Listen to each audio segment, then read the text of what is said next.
하나님 나라 백성인 하백 여러분, 하백의 성경 아카데미에 오신 것을 환영합니다.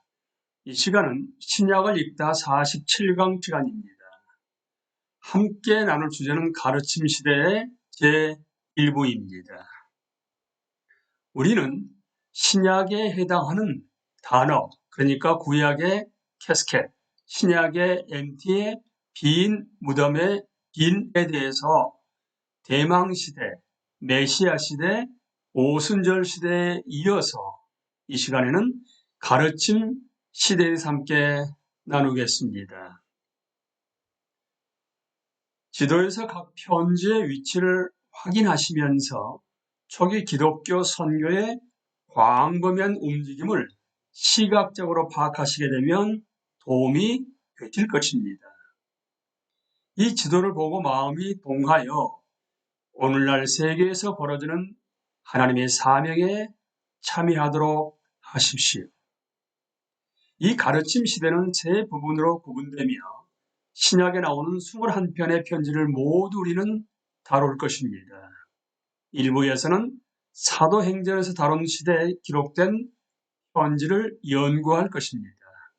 여기는 야고보서와 세 차례 선교 여행을 하며 기록한 편지들, 즉 갈라디아서, 데살로니가 전후서, 고린도 전후서, 로마서가 포함됩니다. 2부 역시 7편의 편지를 연구할 것입니다. 바울이 로마에 투옥되었던 기간에 작성된 4편의 편지와 디모데와 디도에게 보낸 마지막 3편의 편지가 해당됩니다. 여기에는 옥중 서신인 에베소서, 빌립보서, 골로새서, 빌레몬서와 목회 서신인 디모데 전후서와 디도서가 포함됩니다. 3부는 그 외에 일반 서신으로 알려진 신약의 편지들을 연구할 것입니다. 이 편지들은 박해, 거짓 가르침, 사회적 갈등 가운데 교회를 굳건히 하려는 목적으로 작성된 것입니다. 여기는 베드로 전후서, 히브리서, 유다서, 요한 1, 2, 3서가 있습니다. 3부 말미에는 기독교의 가르침을 포괄하는 핵심 믿음을 정리할 것입니다. 미리 보는 가르침 시대, 신약의 4번째 시대는 가르침 시대라고 명명했습니다. 그 이유는 이때가 구속 역사에서 하나님께서 자기 백성을 명하여 이방 민족의 복음을 가르치도록 하신 시대이기 때문입니다. 가르침은 세계 선교의 필수적인 부분입니다. 예수님은 자신을 따르는 자들에게 모든 사람을 제자 삼고 세례를 베풀며 자신의 명령을 모두 순종하도록 가르치라고 지시하셨습니다. 이 신성한 사명은 이사야 선지자가 전한 예언의 표적을 성취하는 것으로서, 즉 세상의 모든 민족이 살아계신 하나님께 나와 하나님의 길을 배우는 것입니다. 그리스도인들이 권능을 주시는 성령의 임재를 통하여 예수 그리스도에 관한 좋은 소식을 나누면서 증인들의 영역도 지리적으로 확장되어 나갑니다. 도시 중심지에 그리스도인 공동체들이 세워지면 주위 지역으로 퍼져 나갔습니다. 그리고 교회가 개척되면 그리스도인 지도자들이 편지를 보내 계속해서 추가적인 가르침을 제공했습니다. 27권의 신약 성경 중 21권이 초기 그리스도인 공동체에 보낸 편지들입니다. 이렇게 해서 공동체들은 교리 문제와 예수님의 제자로서 살아가는 방법에 대해 가르침을 받았습니다. 이 편지들을 서신서라고도 하는데 이는 헬라어로 편지라는 뜻입니다. 신약의 서신서를 쓴 저자들은 모두 예수님의 제자가 된 이스라엘인들입니다. 그들이 그리스도인 공동체에 보낸 편지는 사도시대부터 지금까지 기독교 진앙과 신학을 규정하는 데 도움을 줍니다. 저자들은 구약, 예수님의 가르침, 그리고 새롭게 형성된 그리스도인 공동체에 하나님이 행하신 일들에서 내용이 많은 부분을 끌어옵니다. 이 신약의 편지들은 가르침 시대를 위해 하나님이 영감을 주셔서 작성된 성경의 책들입니다. 가르침 시대는 오순절 시대와 상당 부분 겹칩니다. 두 시대 모두 높임 받으신 예수님의 두 대심 아래 교회가 확장돼가는 이야기를 다룹니다. 다만 오순절 시대의 초점은 사도행전의 내용이었습니다. 그래서 편지들은 이름에 따라 포함되었고 사도행전의 이야기 내에 연대기 순으로 위치했습니다.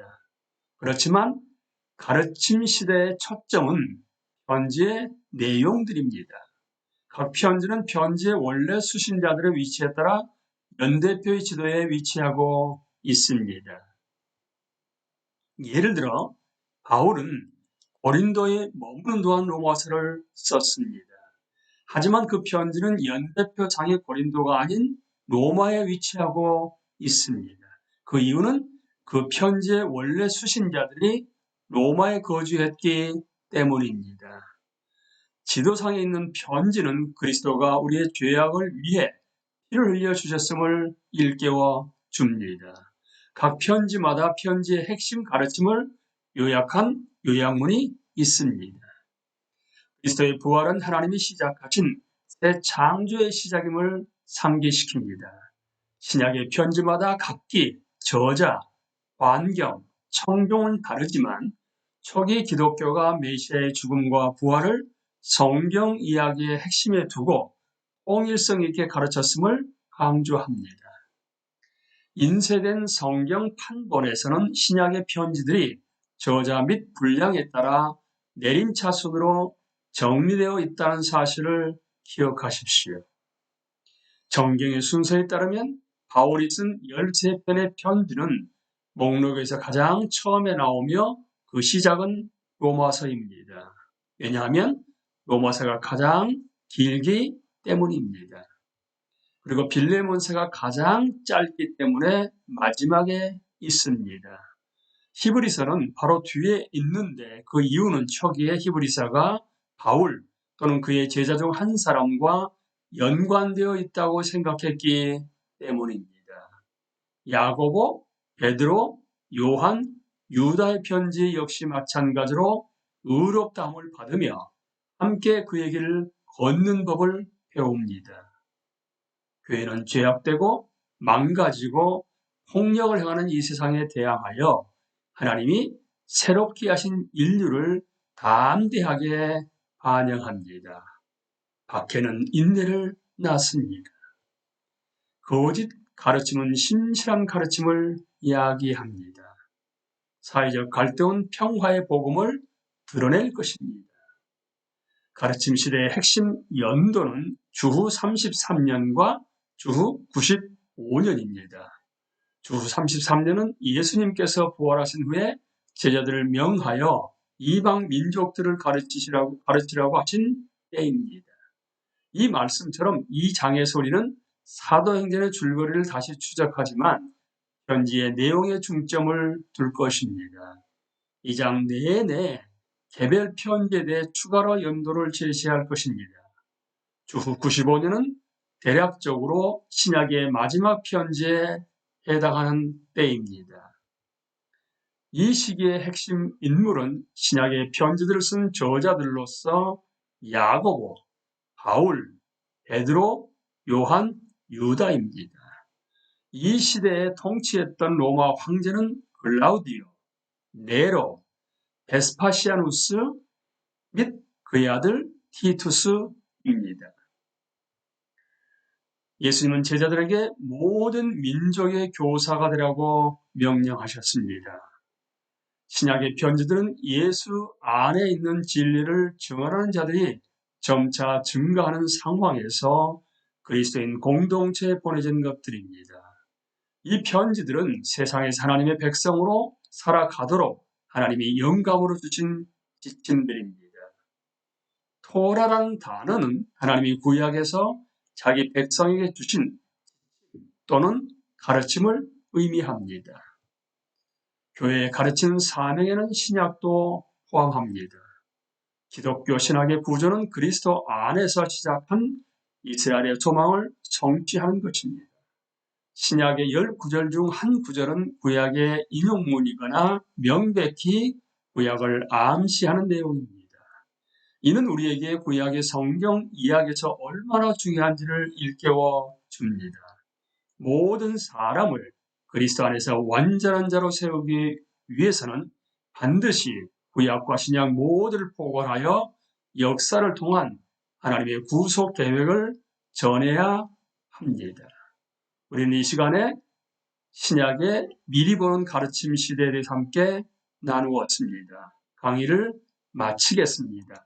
감사합니다.